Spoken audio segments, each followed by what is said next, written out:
Another cup of Maxwell House coffee, George? Sure, pour me a cup, Gracie. You know, Maxwell House is always good to the last drop. That drop's good, too. Yes, it's Maxwell House coffee time, starring George Burns and Gracie Allen.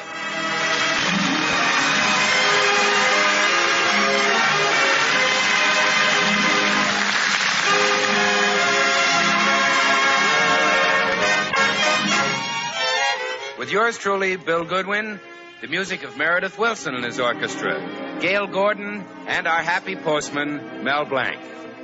For your Thursday night comedy enjoyment, it's George and Gracie. And for your everyday coffee drinking enjoyment, it's Maxwell House. The coffee that gives you so much more for so little more that it's bought and enjoyed by more people than any other brand of coffee in the world.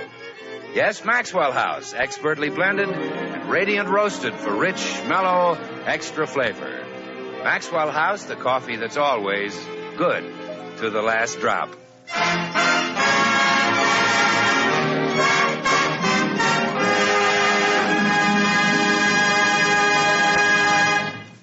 Have last month's bills arrived at your house yet?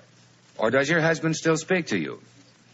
When I dropped by the Burns house this morning, Gracie was wondering how to break the bad news to George. Oh, Bill, I'll have to get George in an awfully good humor before I let him see these Christmas bills. How can I do it? Well, let's see. Well, hey, wearing one of those slinky lace negligees ought to please George. Oh, no, he'd look terrible in it. Gracie, I meant for you to wear it, not George. Put the bills on the table and stand beside him in your negligee. It'll never work, Bill. We've been married too long. What do you mean? Well, he'll notice the way the bills are stacked, not me. Oh, you're wrong, Gracie. If George has got an ounce of blood in his veins, he'll... Yeah, I see what you mean. Or I guess there's just no way that a wife can present her husband with a bill and make him like it. Not true, Gracie. My mother did it, and Father was happy as a lark. Well, she must have presented him with an awfully little bill. No, I weighed 8.5 pounds.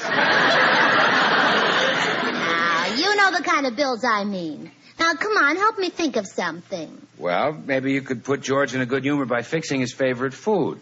That's right. The way to his heart is through his chest. No, it's through his stomach. You slipped up. It's through his chest. That slipped down. Well, anyway, Gracie, what does the little man like to eat? Well, he adores hot biscuits. You know, he's still got the first biscuit I made after we were married. Really? He saves funny things. Yes. He's also got the first tooth he lost after we were married. Why does he save the tooth? He can't get it out of the biscuit. I see. Of course, I can make wonderful biscuits now. George just drools when... Say, I've got a great idea. I'll fold the bills up real small and bake them inside the biscuits. Oh, then when he takes a bite, he'll discover the bill. Right. With a mouthful of biscuit, he won't be able to scream so loud. Well, it's a screwy idea, Gracie, but it might work. Oh, anything to soften the blow for my darling George. You really love that little schnook, don't you, Gracie? Oh, yes, Bill. When they made George, they broke the mold. Well, better late than never. So long, Gracie. I hope your plan works.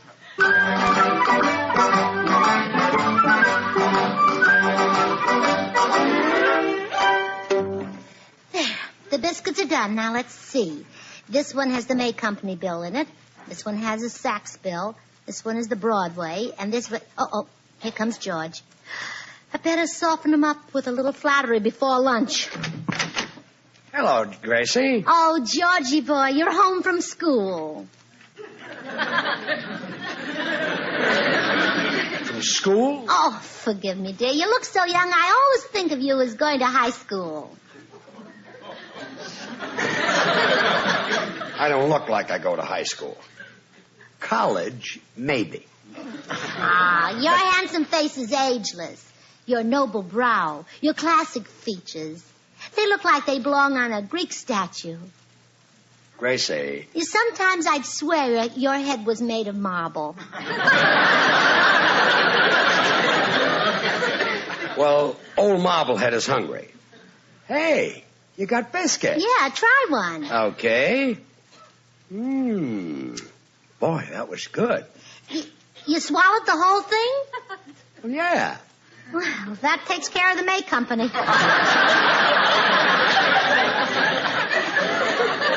Huh? They can't send a collector after that one. What are you talking Oh, about? nothing. Here, try the Broadway. I mean, have another biscuit. I'll break this open and put some butter on. There's a piece of paper in here. Uh-huh. There's one in each of the biscuits. Oh, I get it. Like the Chinese tea rooms. My fortune is in these biscuits. You're so right. Well, I'll open all of them. Yes, dear, and I'll run get you the ice bag. Ice bag? I feel fine. I don't need any ice bag. Just pass me those biscuits.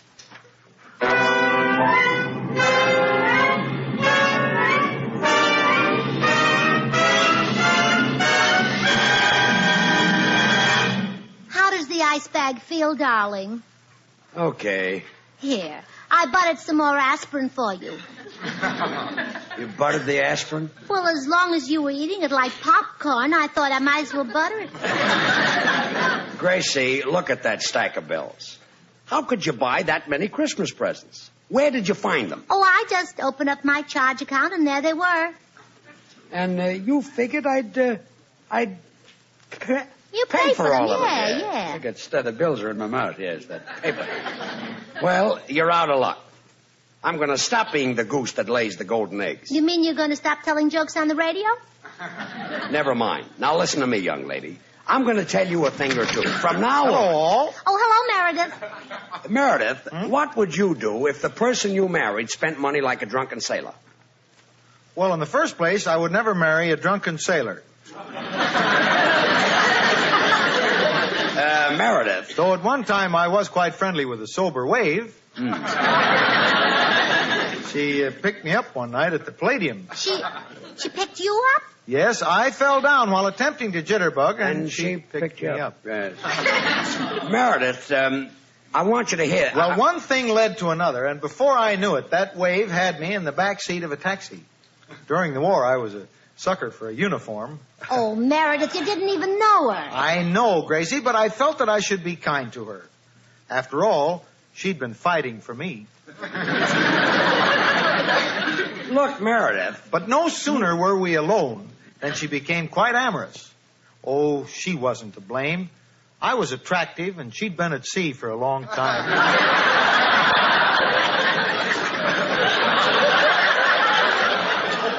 Meredith, when you came in, I asked you one simple question.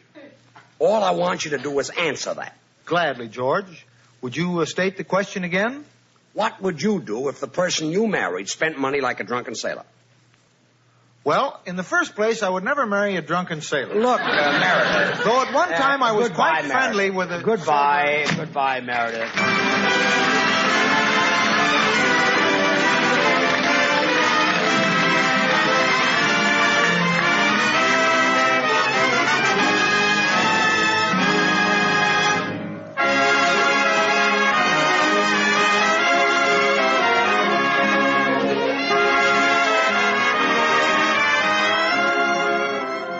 Missouri Waltz. You know, Meredith, it may be 1947, but music like that makes me think that underneath it all, I'm still an old-fashioned guy. Because you like it? Mm-hmm. No need to apologize for that, Bill. Liking waltzes has always been in the very best American tradition, and it still is, with old favorites like the Missouri Waltz jingling the jukeboxes today from Seattle to Scranton. Yes, like sparking your girl on a Saturday night, the waltz has been tested by time and never found wanting. Grandfather was swinging his partner in waltz time when bustles and high-button shoes were the height of fashion. And 100 years from now, you can bet that the waltz will still be expressing the romance and sentimental gaiety that have always belonged to our American scene. Makes me think how Maxwell House coffee truly belongs to the American scene, too. Here in America, we've actually made coffee a national drink. And more people buy and enjoy Maxwell House than any other brand of coffee at any price. It's Maxwell House wherever you go. Flavor explains this nationwide preference. The rich, full-bodied Maxwell House flavor that results from the masterful blending of these premium Latin American coffees. Manizales for mellowness. Medellins for richness.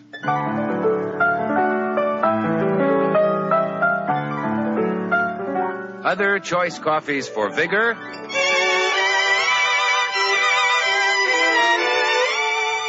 and Bucaramangas for full body.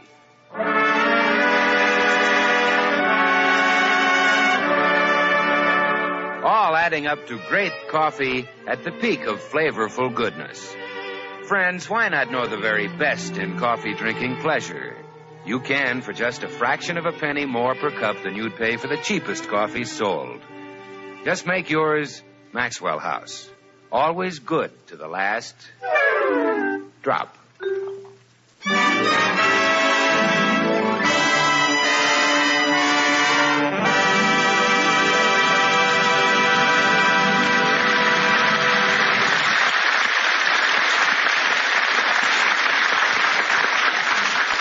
Gracie, suppose you start explaining these Christmas bells. Who got this $25 hat? Oh, I gave that to Clara Bagley. I've decided to break up our friendship. And why did you give her an expensive hat? Well, I have one exactly like it. And when she sees me with it on, then she'll stop speaking to me. There must be cheaper ways to lose a friend. Here's a bill for a bushel of nuts delivered to San Francisco. Who'd you send those to? My mother. That was your own suggestion, dear. Every time I said, what'll we send Mother, you said nuts to her.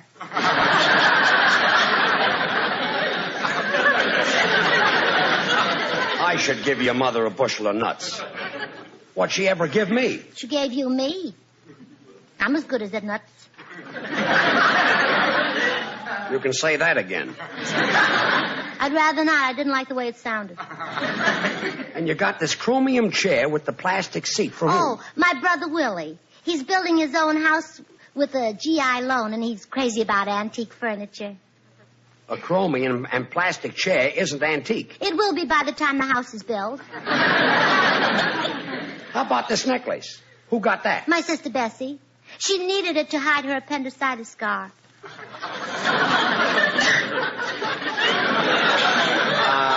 On her neck?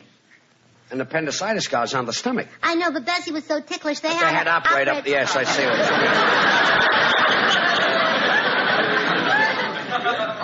you made that up. Well, I was just trying to amuse you. Well, I'm not amused. Those relatives of yours, they're costing me a fortune. Here's a bill for a pair of earrings. Oh, well, now don't scream about those, George. I bought those for one of your relatives. Who? Your wife.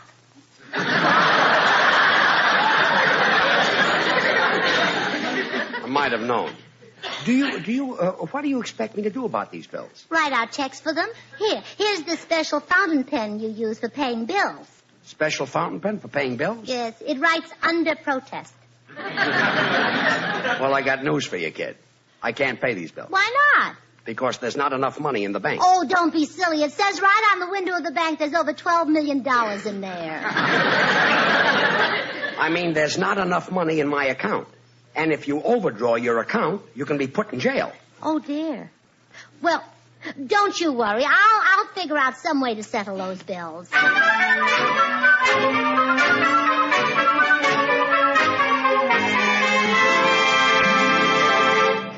George, everything is fine. The Christmas bills are paid. Really? What did you do? I used my head. You said the bank could put you in jail if you overdraw your account. That's right. So I wrote the checks myself. What? Well, they can't put me in jail. I haven't got an account there. Oh, no. Gracie, it's even worse to write checks when you have no account at all. Now they'll put you in jail. You mean I'm a juvenile delinquent? You'll be worse unless you get those checks back. But the checks are in the mail. Well, then you're just out of luck. Oh, look, here comes the postman. He can save me. He can get those checks out of the mail. Good afternoon, Mrs. Burns. Here's your mail. Oh, Mr. Postman, I'm in terrible trouble. And you're the one who can help me. Oh, I love to help damsels in distress. Just as Sir Galahad rescued Guinevere from the dragon, I will rescue you. Is your husband a dragon? A little, but he's tired.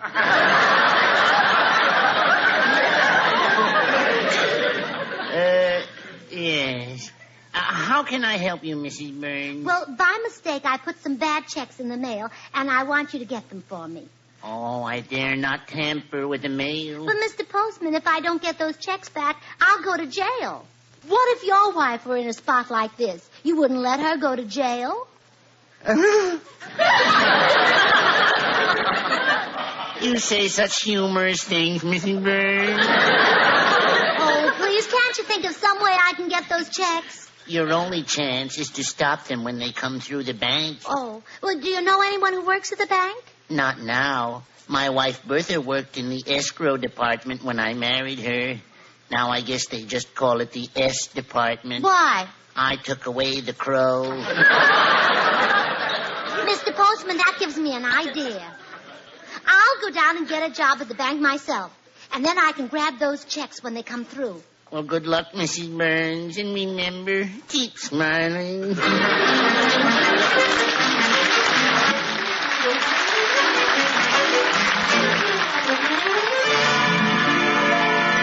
How do you do? Are you Mr. Vanderlip, the president of this bank? I am. Well, I wonder if you'd do something for me. I suppose you'd like me to authorize you a loan. I would not. Just because I'm alone, don't think you can authorize me. Madam. Do I look like the sort of a girl who can be authorized? But I didn't And have... you won't. I didn't come in here to be insulted. But All authorized. believe me, I meant no harm. What is the nature of your business? Oh, well, I'd like a job in your bank. I see. In what department? How about the check room? Check room? I want to get my hands on some checks. I mean, I like to handle checks. At what bank were you previously employed? Naturally, I can check your record at any bank in the United States. I worked at the Bank of England. The Bank of England? Pip, pip. Were you a teller? Not me. I jolly well kept my mouth shut. Madam, I do not believe you were employed by the Bank of England. You don't, huh? Well, just ask me some banking questions. Very well. What would you do in the case of an overdraft? Close the transom. Next question. Suppose we cease this masquerade. You obviously know nothing whatever about banking. Then I don't get the job? No. In that case, put up your hands. What? This is a holdup. You have no gun. Oh. Well, let's get back to the job. Look, I'm a busy man. What is this all about? Well, I've got to recover some checks I wrote on this bank. You see, I haven't got an account here, and my husband says I'll go to jail. And so you will, unless something is done. Perhaps I could authorize you a loan. There you go again. Madam. When you get a girl alone, that's all you think about, authorized. Madam. And it's your age. Madam. Please. Never.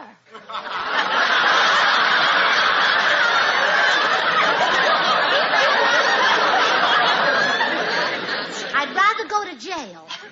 Goodbye, you old authorizer, you. No. One of the most familiar melodies on the American scene, among my souvenirs. Meredith Wilson and his music.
let me get this straight, Mr. Burns.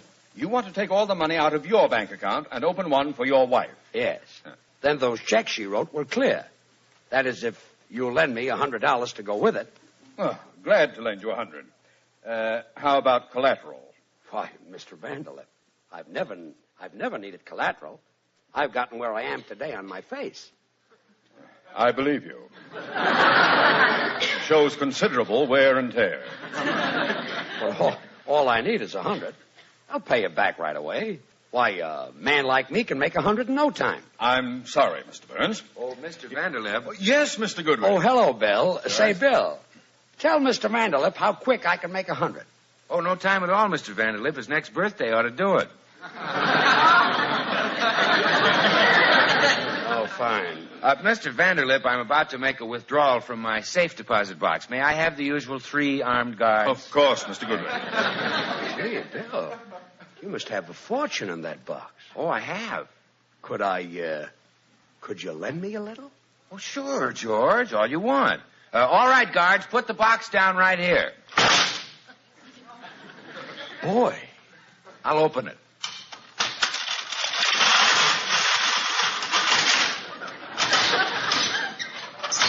There. Now, George, how many pounds do you want? Pounds? Bill, what have you got in there? Maxwell House coffee, of course. What do you think I'd keep in a safe deposit box? Junk like diamonds and money? Well, I made Maxwell House is rich, delicious, mellow. The result of careful selection and blending of choice Latin American coffees, radiant roasted to perfection. More people buy and enjoy Maxwell House than any other brand of coffee in the world. But, Bill, what I need is money. George, what good is money? Can money buy happiness? No. Can money buy contentment? No. Can money buy a new car? No. No. But it can keep Gracie out of jail. Out of jail? Yeah, she wrote some bad checks, and unless I deposit some money for her, she'll go to jail. So you can see why I need more than coffee. Oh, you're not kidding. You need donuts, too. Huh? If Gracie goes to jail, you're going to starve. Bill, I don't need any donuts. Oh, you're right, George. Yes, Maxwell House is delicious all by itself. Why, it's the very best in coffee-drinking pleasure, yet it costs but a fraction of a penny more per cup than the cheapest coffee you can buy. That's why so many millions of Americans insist on Maxwell House. These days, they know today's coffee buy is Maxwell House, the coffee that's always good to the last drop. Well, okay, if you don't want to lend me the money. I'll lend you the money. Here, help yourself. Take all you want. Gee, thanks, Bill. Now, Gracie won't have to go to jail. Good. Hey, just to teach her not to sign her name to any more checks, I'll let her think she is going to jail. Well, George, that's cruel and inhuman. Well, it's just to scare her. After she's learned her lesson, I'll take her in my arms and give her a big kiss. But, George, that's cruel and inhuman. So long, comic. So long.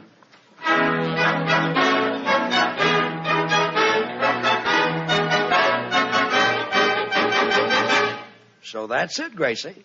You've broken the law, and now you must pay the penalty. Pretty soon a detective will come and get you. Oh, I hope it's Humphrey Bogart. I mean a real policeman. And then you'll have to go down and appear with the district attorney. Oh, wonderful. I've always wanted to be on that program. Gracie, you're not taking this seriously. There'll be a trial with the judge and the jury, and you on the witness stand. Do you realize what it means to be cross-examined? Oh, sure. I cross my legs and the jury examines them. Gracie, stop joking about this. You know where you'll wind up? Tehachapi. Gesundheit. I didn't sneeze. I said Tehachapi. To what you be? Tehachapi.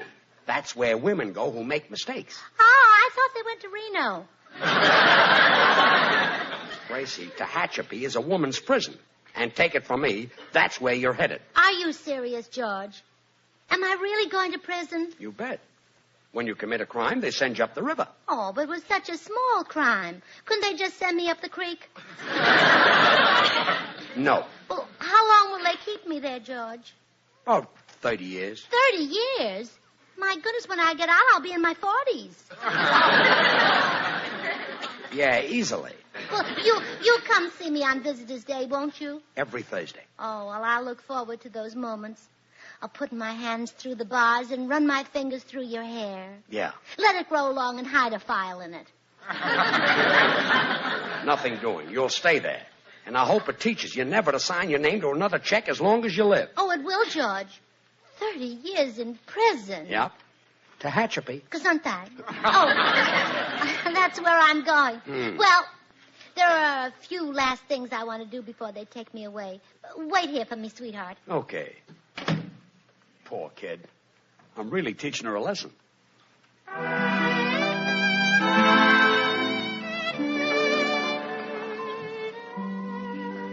Well, I'm back, dear. All my errands are done. Hey, what's in those packages? Well, you said I was going to prison, and they wear nothing but stripes there. So I went to Magnum's and got a lovely striped suit and striped dresses and striped bags. Gracie, you didn't. Well, sure, so I'd look my best. If I must go to prison, I don't want to disgrace you. Gracie. I'll be the belle of the cell. How did you pay for those things? With a check? But you promised you'd never sign your name to another check. You said you'd learned your lesson. I did learn my lesson. This time I signed your name. Oh, no.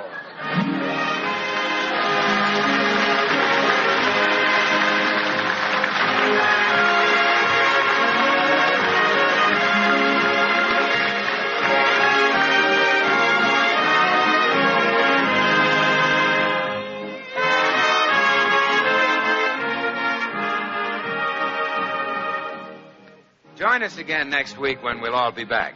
George Burns, Gracie Allen, Meredith Wilson and his orchestra, yours truly, Bill Goodwin. The George Burns and Gracie Allen Show is written by Paul Henning and Keith Fowler.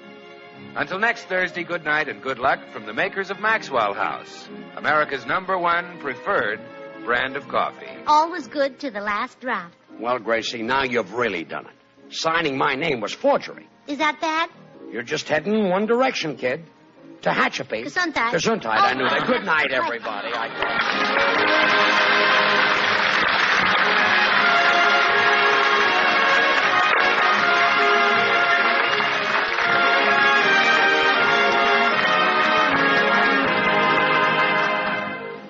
And now stay tuned in for Noah Webster Says, which follows immediately over most of these stations.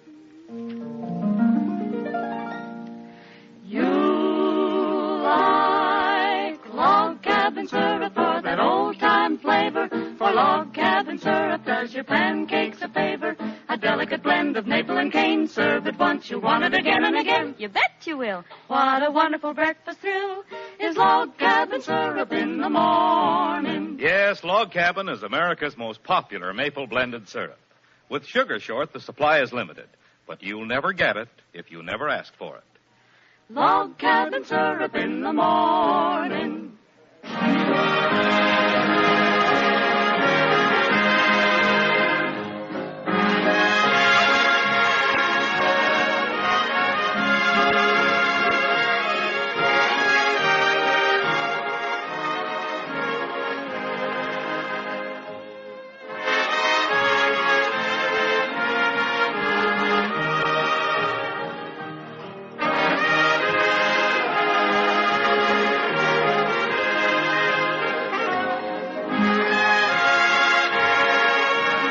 This is NBC, the national broadcasting company.